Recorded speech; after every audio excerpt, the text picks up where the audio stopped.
पुणे जिल्हा परिषदेच्या निवडणुकीत अजित पवारांच्या राष्ट्रवादी काँग्रेसला बहुमत मिळाल्यानंतर आता अध्यक्षपदासाठी चुरस निर्माण झाली आहे। राज्याच्या उपमुख्यमंत्री आणि पक्षाच्या राष्ट्रीय अध्यक्षा सुनेत्रा पवार याबाबत आता अंतिम निर्णय घेणार असून त्या माजी आमदारांच्या कुटुंबाकडे अध्यक्षपद देणार की नव्या चेहऱ्यांना संधी देणार याबाबत उत्सुकता आहे। कारण याच पदासाठी जिल्ह्यातील 3 माजी आमदारांच्या मुलांमध्ये चुरस आहे, तर दौंडचे माजी आमदार रमेश थोरातांनी आपले चिरंजीव तुषार थोरात यांच्यासाठी प्रयत्न सुरू केल्याची ही चर्चा आहे। मात्र त्यांच्याबाबत पक्षामध्ये नाराजीचा सूर आहे। इंदापूरमध्ये गटनेतेपद मिळाल्यानंतर तिथून आणखी एक पद मिळणार का याबाबतही प्रश्नचिन्ह आहे। दरम्यान दौंड तालुक्यातील 3 टर्म सदस्य वीरधवल जगदाळेंचं नाव सध्या आघाडीवर असल्याची चर्चा आहे।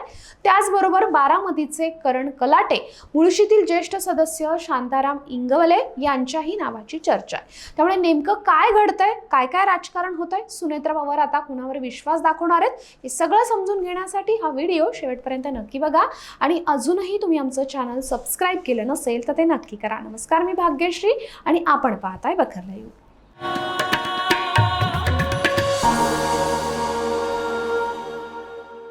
पुणे जिल्हा परिषद अध्यक्ष आणि उपाध्यक्ष पदासाठी 18 मार्चला होणाऱ्या निवडणुकीच्या पार्श्वभूमीवर सत्ताधारी राष्ट्रवादी काँग्रेसमध्ये हालचालींना वेग आलाय। स्पष्ट बहुमत असल्यानं या दोन्ही पदांवर राष्ट्रवादीचाच दावा मजबूत मानला जात असून अध्यक्ष पदासाठी अनेक इच्छुक पुढे सरसावलेत। पक्षांतर्गत चुरस वाढल्याची चर्चा राजकीय वर्तुळात सुरू आहे।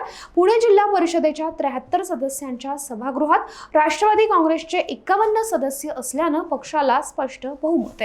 त्यामुळे महायुतीतील इतर पक्षांना सत्तेत सहभागी करून घेण्याची गरज नसल्याची भूमिका पक्षानं घेतली असून स्वबळावर सत्ता स्थापनेचा निर्णय झालाय।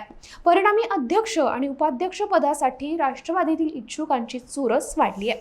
यामध्ये दौंडचे माजी आमदार रमेश थोरातांचे चिरंजीव तुषार थोरात, इंदापूरचे माजी आमदार हर्षवर्धन पाटलांची कन्या अंकिता पाटील ठाकरे आणि भोरचे माजी आमदार काशीनाथ खुटवट यांचे चिरंजीव विक्रम खुटवट या 3 माजी आमदारांची मुलं जिल्हा परिषदेच्या निवडणुकीत निवडून आली आहेत। त्यापैकी हर्षवर्धन पाटलांची कन्या अंकिता पाटील ठाकरे या सलग दुसऱ्यांदा, तर तुषार थोरात यांनी विक्रम खुटवट हे पहिल्यांदाच जिल्हा परिषदेवर निवडून आलेत। राज्याच्या उपमुख्यमंत्री सुनेत्रा पवार या अंतिम निर्णय आता घेणार आहेत, त्या कोणाला संधी देणार आहेत याकडे सगळ्यांचंच लक्ष लागलंय। दरम्यान दुसरीकडे या अध्यक्षपदासाठी दौंड तालुक्यातील 3 टर्म सदस्य असणारे वीरधवल जगदाळेंचं नाव सध्या आघाडीवर असल्याची चर्चा आहे।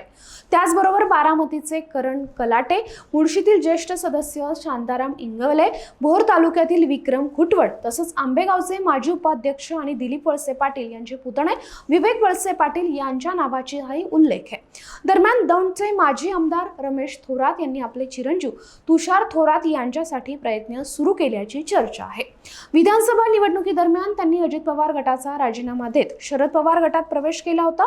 जिल्हा परिषद निवडणुकीनंतर आता आपल्या मुलासाठी आमदार आणि जिल्हा बँकेच्या संचालकांकडून पाठिंब्याची पत्र मिळवण्याचा प्रयत्न सुरू असल्यानं राष्ट्रवादीत त्याबाबत चर्चा आणि काहीशी नाराजी व्यक्त असल्याचं समजतंय।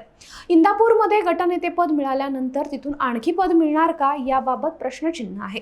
दरम्यान ही सगळी नावं पाहता आता सुनेत्रा पवार नेमक्या कुणाच्या नावावर शिक्कामोर्तब करणार आहेत याकडेच सगळ्यांचं लक्ष लागलंय।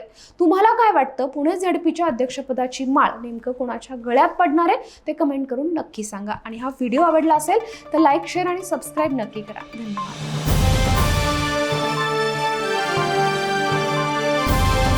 समाजकारण, प्रशासन आणि राजकारणातल्या अचूक विश्लेषणासाठी बखर लाईव्हच्या सोशल मीडिया प्लॅटफॉर्म्सना लाईक, फॉलो आणि सबस्क्राईब करा।